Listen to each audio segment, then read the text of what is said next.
Obrigado, Sandra.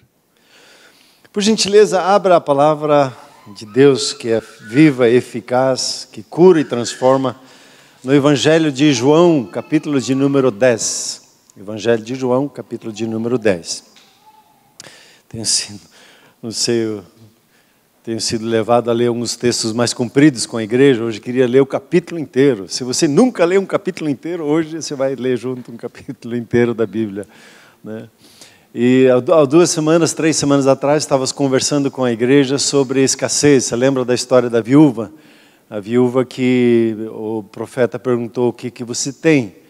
E ela disse: não tenho nada. E a abundância estava na casa dela, num pequeno pote de azeite. E debaixo de uma palavra profética, debaixo de uma palavra que procedeu da boca de Deus, a vida que estava ali, ela se multiplicou na vida dela.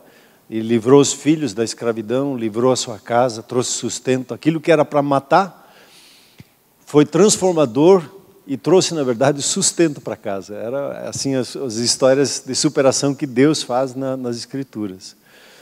E nós falamos um pouquinho sobre vencer o sentimento de escassez, porque a nossa cultura, ao nosso redor, a gente ouve tanto que não pode, não sei, não sabe, não consegue. A gente tem abundância, como o Alexandre estava falando aqui, e a gente ainda olha para aquilo que a gente não tem, em vez de celebrar a abundância que já temos.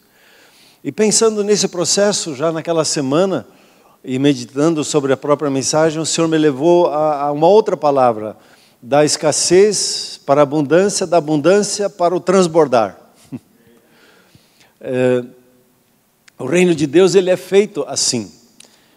Ele é feito de abundância, e é uma abundância que sempre vai transbordar, né? Lembrando o Salmo 23, ele me faz assentar à mesa, na presença do meu adversário, me unge, o inimigo fica lá sem poder o que fazer, e Deus ungindo a sua vida. E o texto diz que ele faz transbordar o seu cálice. Ele vai derramando. Ei, já encheu, vai, e transbordou o teu cálice. E quando o Espírito Santo foi derramado sobre a nossa vida, ele foi derramado como? Ele foi derramado, sem medida.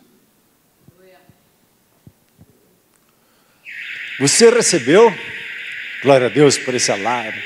Está mexendo com a gente hoje.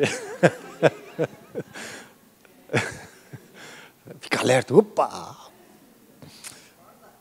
Onde é que eu estava? O Espírito Santo foi derramado sem medidas, sem limitação na sua e na minha vida. Ele está aí na sua vida. A vida do próprio Deus está dentro de você. E ela é feita para haver um transbordar. Ela não é feita para ficar sendo engolida e não transbordar. Quando o Senhor Jesus diz assim para os seus discípulos: vocês serão minhas testemunhas, vai ser um processo natural de tanta vida que vocês têm em vocês que ela vai transbordar. E Jesus chega então e diz assim: eu vim para que você tenha, você sabe de cor, né? Que você tenha vida, e a tenha em abundância. Abundância, o que é abundância para você e para mim? É ter mais do que necessário. É ter tanto que, puxa, está sobrando dinheiro aqui, eu vou investir nesses jovens. Vou pagar para 2, vou pagar para 3, vou me animar, vou pagar para 5.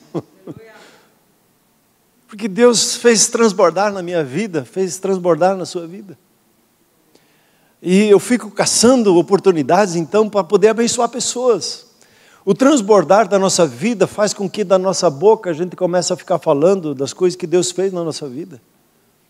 Quando nós saímos da cultura da escassez, não vai faltar para você e para mim testemunho de falar da bondade, do agir, do cuidar de Deus na nossa vida. Vai sempre haver alguma coisa para contar. De um falar, de um ministrar. Ontem, sentado à mesa, estava lá o Wilson conversando, estava lá conversando o Gonçalves, estava lá sentado conversando o Herman. Eles falaram, claro que falaram de pescaria, né? E daí O Gonçalves estava dizendo que na pescaria eles começaram a falar sobre a primeira, sobre a segunda voz. Eles estavam transbordando, estavam testemunhando, falando daquilo que estava mexendo com eles. E aí o Gonçalves, na avidez dele, ele disse, veja só como é que o Wilson falou para mim.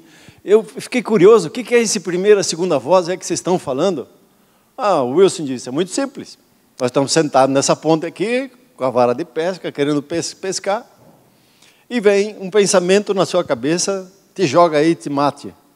Essa é a segunda voz. O Gonçalves, que estava meio mais para lá do que para cá, disse, entendi. Foi o processo, o gatilho da conversão dele. Eles não se incomodaram com a bebedeira dele.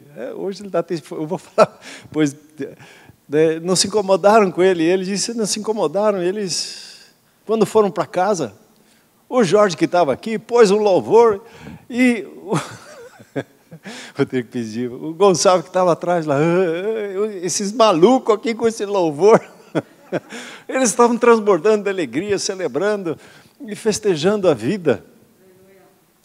O transbordar é isso na nossa vida. É a vida de Deus que está em você, que você não consegue segurar. Só que o interessante é que quando nós caminhamos com Deus, nós vamos perceber que a nossa tendência, e pela influência da escassez, nós vamos sufocando a vida de Deus em nós mesmos. Nós mesmos sufocamos. E o que eu preciso na minha vida para não sufocar a vida de Deus na minha vida? Tadã! Chegou João 10. Vamos ler. Com essa perguntinha, o que eu preciso? João 10. Vamos do começo, né? Primeiro versículo. Em verdade vos digo, o que não entra pela porta do aprisco das ovelhas, mas sobe por outra parte, esse é ladrão e salteador. Aquele, porém, que entra pela porta, esse é o pastor das ovelhas. Para este o porteiro abre, as ovelhas ouvem a sua voz, ele chama pelos nomes as suas próprias ovelhas e as conduz para fora. Depois de fazer sair todas as que lhe pertencem, vai adiante delas, e elas o seguem, porque lhe reconhecem a voz. Mas de modo nenhum seguirão o estranho, antes fugirão dele, porque não conhecem a voz dos estranhos. Jesus lhes propôs esta parábola, mas eles não compreenderam o sentido daquilo que lhes falava. E Jesus, pois, lhe afirmou novamente, em verdade vos digo, eu sou a porta das ovelhas. Todos quantos vierem antes de mim são ladrões e salteadores, mas as ovelhas não lhes deram ouvido. Eu sou a porta. Se alguém entrar por mim, será salvo. Entrará e sairá e achará pastagem.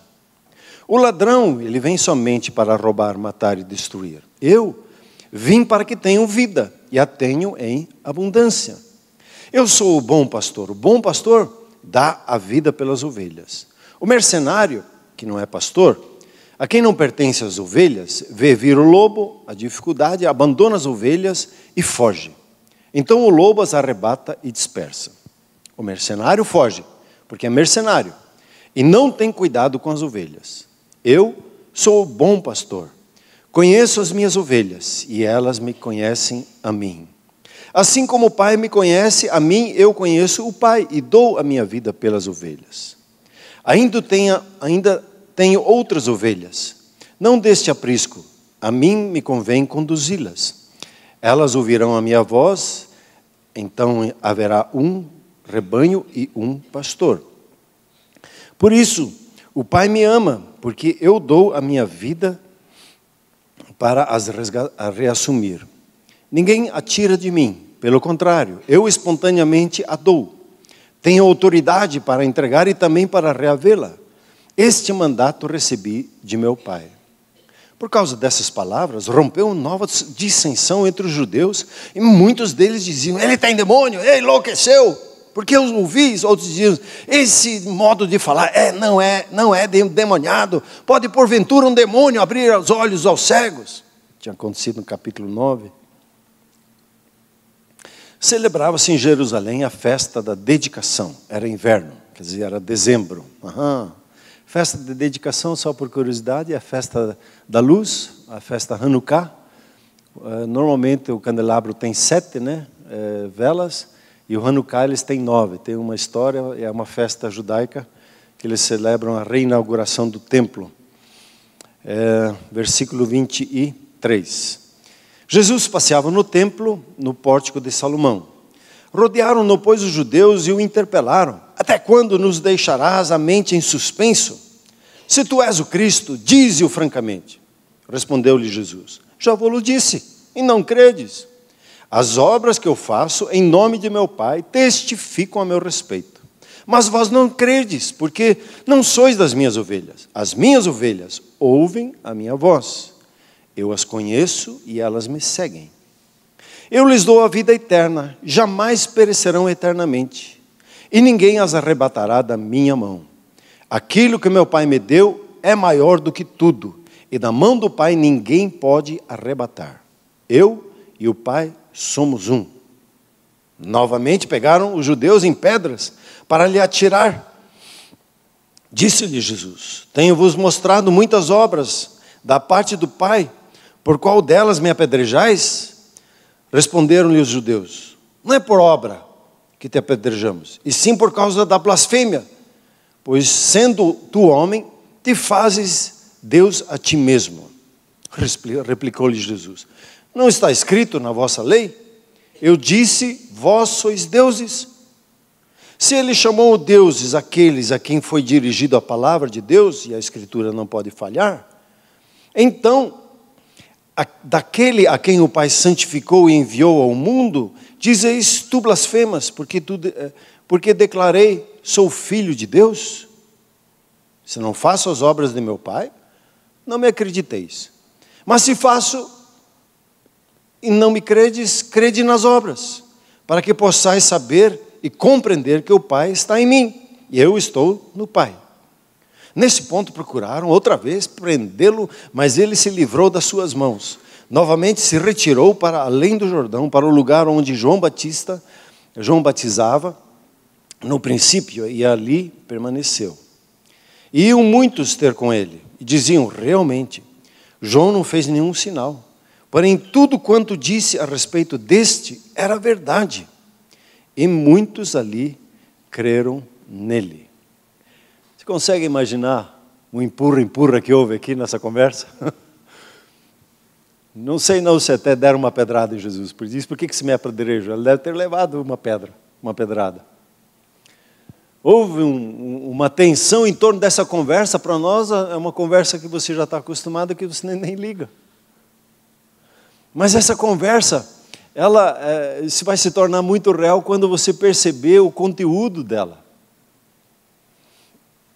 Para que a vida em abundância continue a jorrar e manifestar em mim e na sua vida, nós precisamos estar debaixo de pastoreio. O pastoreio, que na igreja pastoreia o propósito de Deus na nossa vida, vai nos levar sempre a avançar e permitir que essa vida transborde.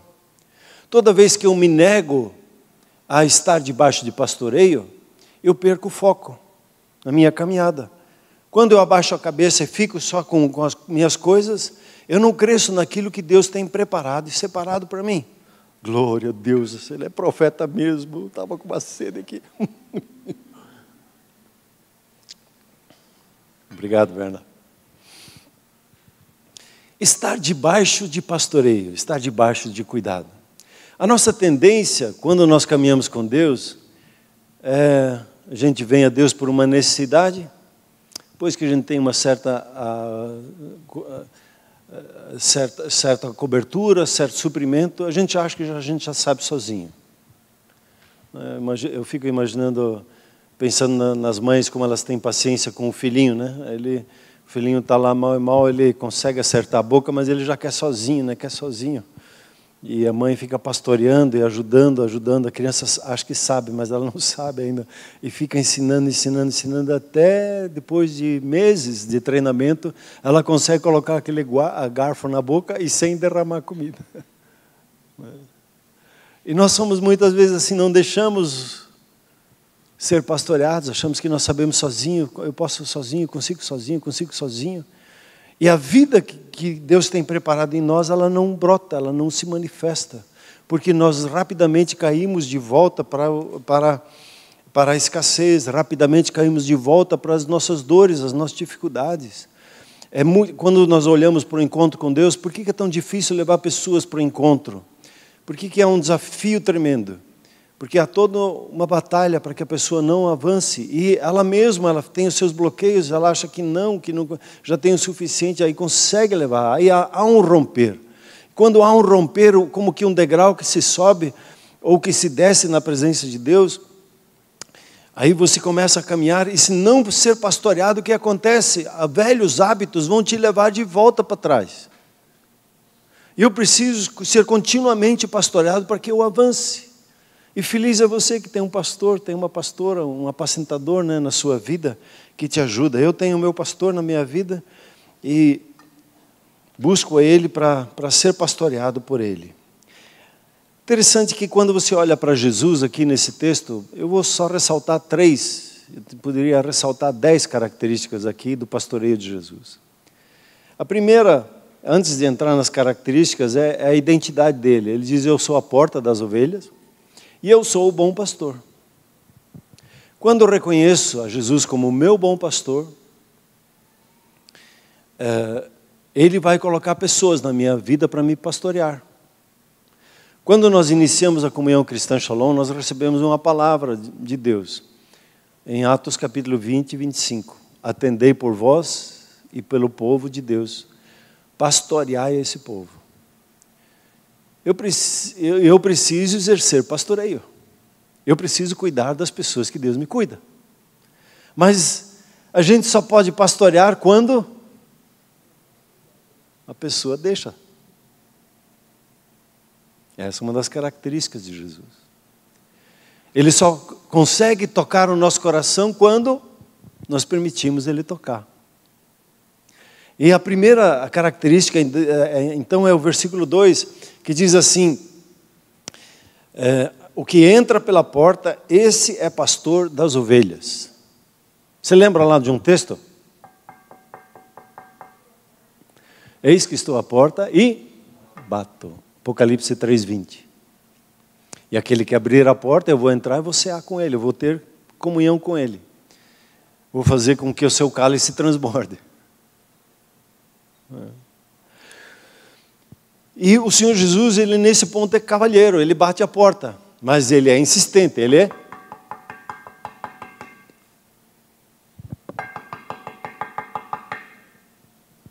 Aí manda uma outra pessoa. Ele é insistente conosco, porque Ele nos ama. E um pastor insistente, ele vai atrás, ele vai atrás, ele vai atrás, ele insiste, mas não põe o pé na porta. Não obriga, mas insiste. Não deixa, simplesmente não abandona, vai atrás. Essa é a marca do nosso pastor, o Senhor Jesus. Ele entra pela porta, e quando você permite entrar pela porta, Ele vai tocar a sua vida profundamente. E hoje, quando você está num momento como esse, você tem a oportunidade de dizer: Senhor Jesus, seja meu pastor, entre, a casa é sua. Eu me lembro uma vez do testemunho da esposa do pastor Cláudio Freidson, lá de Buenos Aires. Ela contou o testemunho dela um dia, nas lutas que eles tinham dentro de casa. Ela foi na porta da frente da casa dela e abriu a porta da casa. Porque ela estava com a impressão que Jesus não estava na casa. Ela precisava ser pastoreada, a casa precisava ser pastoreada. Ela foi e abriu a porta da frente da casa e disse: Senhor Jesus, por gentileza, entra na nossa casa. Escreve uma nova história. E você podia dizer assim: Senhor Jesus, entra na cozinha, entra no banheiro, entra na minha despensa, entra no meu quarto, entra no quarto dos meus filhos. Senhor Jesus, a casa é sua, sem limitação, entra em todos os lugares, não fica só na sala da visita. Uma oração, ela diz assim: Senhor Jesus, sente-se à mesa, seja a nossa visita. Ele pode ser assim, se você permite Ele ser visita, Ele vai ficar visita. Mas você pode permitir para ele entrar em todas as suas casas, a olhar dentro do seu bolso, o que tem lá dentro do seu bolso. A conhecer todos os detalhes da casa. E ele em cada uma das áreas da sua vida vai bater a porta, não vai pôr o pé. Ele vai pedir permissão para entrar. Ele vai usar pessoas para isso, ele vai usar amigos, ele vai usar aqueles que ele capacitou, chamou para serem pastores da casa. A segunda característica do pastoreio de Jesus na nossa vida é o relacionamento. E esse é um ponto bem intrigante para nós. Porque é o relacionamento da voz. Ele se relaciona com a voz conosco. Aí não é a voz audível, é a voz do coração, é a voz do seu espírito. Ele é espírito e se comunica com o seu espírito. Né? Você é espírito, você tem uma alma e mora num corpo, né? Espírito se conversa com espírito, e Deus, Ele é espírito e Ele enviou seu espírito para conosco, abriu a chave da comunicação. Nós temos essa chave do reino de Deus e podemos interagir, e Ele interage conosco pela voz. É uma voz meiga, é uma voz suave, é uma voz que às vezes você nem percebe que é Ele que está falando. E como o pastor Werner ontem falou, na reunião ali que nós tivemos com as pessoas que vão ser batizadas,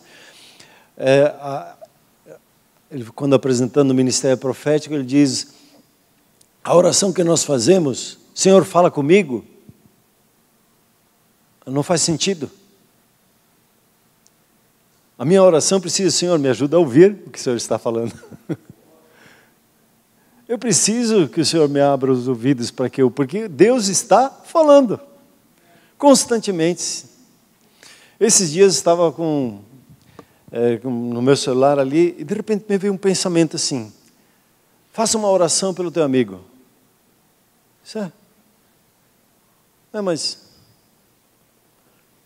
se a minha alma começa a argumentar, eu já travo a voz de Deus. O meu coração precisa estar puro. A minha mente precisa estar disponível. Mas se eu não perceber, o meu cérebro vai cortar isso. Todo esforçozinho extra ele vai querer cortar. Porque o meu cérebro quer economizar energia, quer economizar forças, quer viver dentro de um conforto. E graças a Deus eu gravei uma oração para ele. E abençoei a vida dele. Era já final do dia. E assim que eu orei, mandei, deu 2 minutos, ele já me liga. Disse, cara, deixa eu te contar um negócio aqui, já começou a falar. O primeiro que ligava para a minha vida, para o meu aniversário, era o meu pai. Ele perdeu o pai faz alguns meses. E eu fiquei azedo durante o dia todo. Porque meu pai não me ligou. Eu fiquei chateado que meu pai não estava mais comigo. E ele ficou naquele processo durante o dia. Daí a família disse, eles estão preparando uma festa surpresa. Ele disse, eu não quero que faça festa surpresa para mim. Ele estava down, estava para baixo.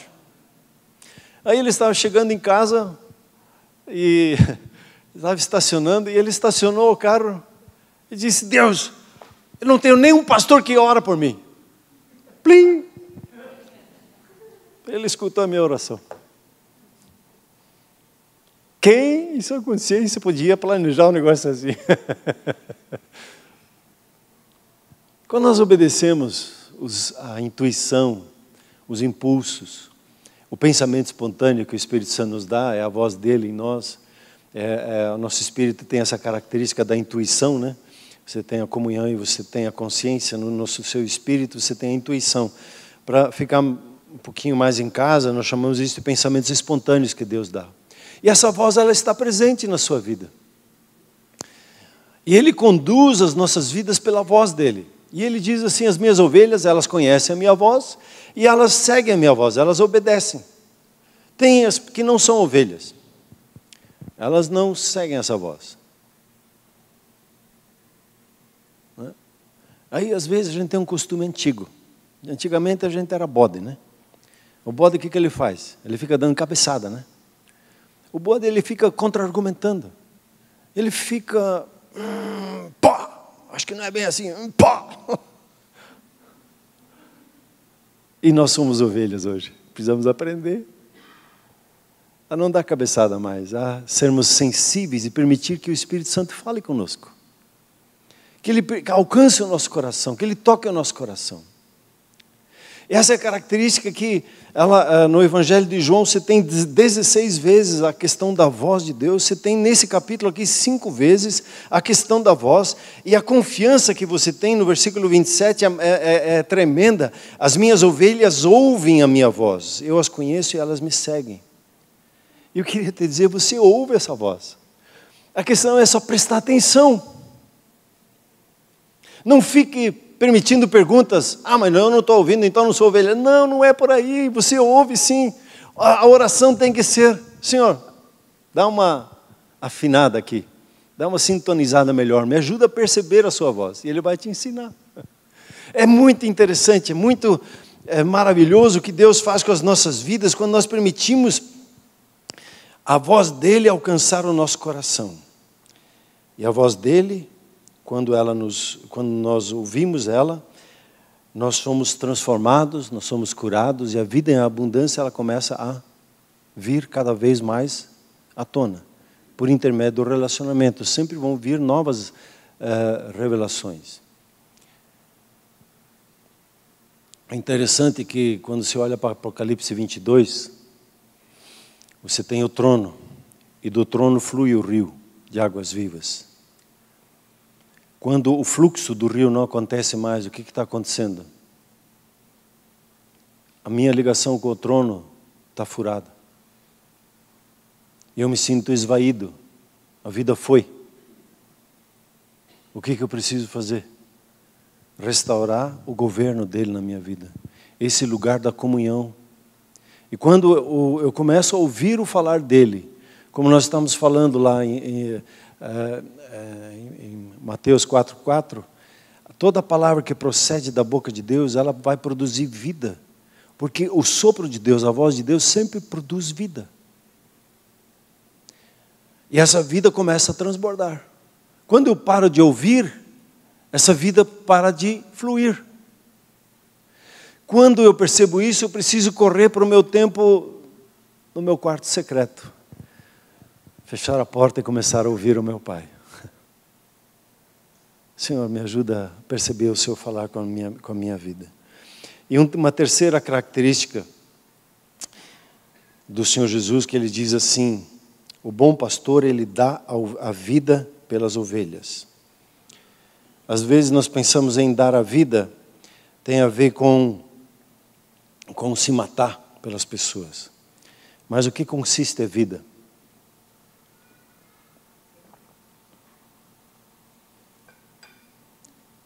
O seu tempo, por exemplo. Quando você senta com uma pessoa, que se senta com um casal, e você começa a conversar com ela, você está doando a sua vida para com eles. Quando você dá teu testemunho, por exemplo, e você fala, você está dando a sua vida. O reino de Deus, a característica dele é a característica da doação, de se doar pelo outro, servir o outro. Pastorear a casa é às vezes dizer, deixa eu lavar a louça aqui, deixa eu arrumar a mesa. O mais basicão assim, né? É se doar uns pelos outros na atenção de se o outro está muito nervoso. Ao começar a orar, às vezes a gente não consegue fazer nada, a gente simplesmente ora. Tive esses dias do lado de uma pessoa, estava muito nervosa, faltou quebrar as coisas na frente dela. Adiantava dizer para ela, não fique nervosa? Por que você está nervoso? Aí fica mais nervoso ainda. Começar a orar, não sei como orar, ora em línguas. Ora pela pessoa, abençoa ela. Né? Doe a sua vida, é a característica do Senhor Jesus. É impressionante que Ele está sempre disponível para nós quando nós queremos e o buscamos. E nós temos nele esse privilégio de poder ser pastoreado por Ele. Ele se doa, Ele dá atenção para conosco. Como é dito aqui, Ele conhece as nossas vidas. Ele sabe onde é que estão as nossas dores, onde é que está a nossa dificuldade. Me permita aqui pegar uma frase que é muitas vezes dita, Deus está no controle.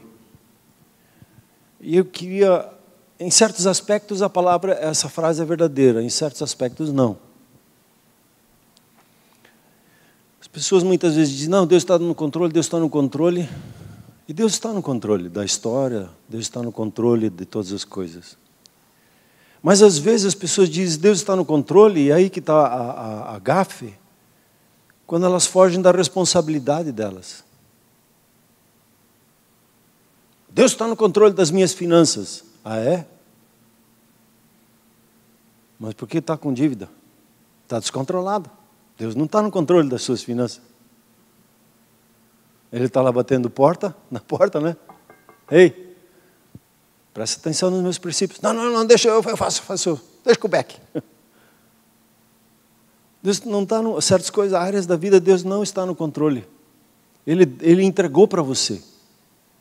Pegar nos frigir dos ovos, Ele deu a terra aos filhos dos homens. E os céus são dele. Deus está no controle. E Ele é soberano. Mas Ele deu a terra aos filhos dos homens. E Ele te deu a vida. E Ele não obriga o pastoreio. Ele não obriga você a receber a instrução dEle, o conhecimento dEle. Ele incentiva, siga pelo caminho da vida, não pela morte. Mas quem está no controle da sua vida, da minha vida, somos nós mesmos.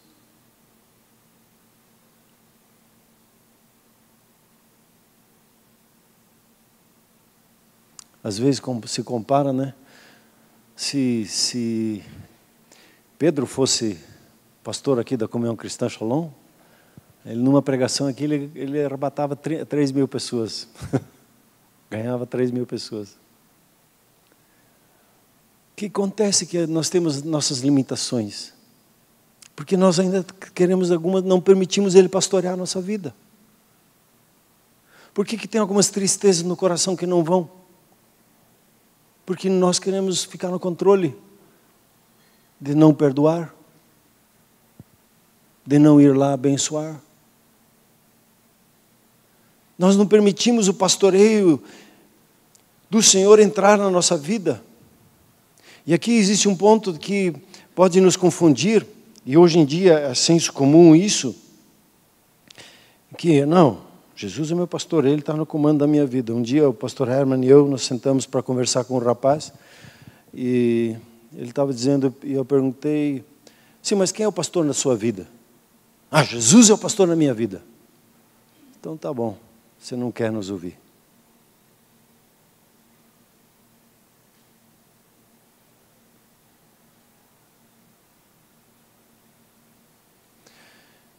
A fuga, muitas vezes, do pastoreio, Deus manda uma pessoa, Deus manda outra pessoa, e eu sempre acho que isso é melhor.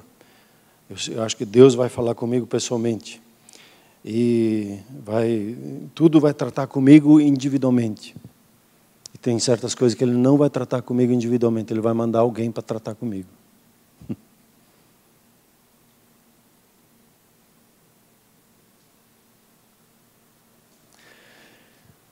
O Senhor, Ele é um bom pastor.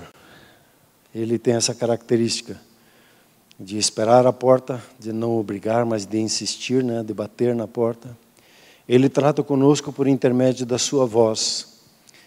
E a dinâmica de relacionamento, as ovelhas, né, se foram trabalhar essa área das ovelhas, elas discernem a voz do Espírito e sabem discernir a voz que é do inimigo e não seguem a voz dele, né? E a terceira característica do Senhor Jesus na nossa vida é que Ele deu a vida dele por nós. E eu quero hoje concluir com essa mensagem aqui, te incentivar ao pastoreio, a permitir que a vida que Deus colocou na sua vida seja pastoreada. Que ela venha sendo trazida à luz. Que você se permita ser confrontado na sua vida.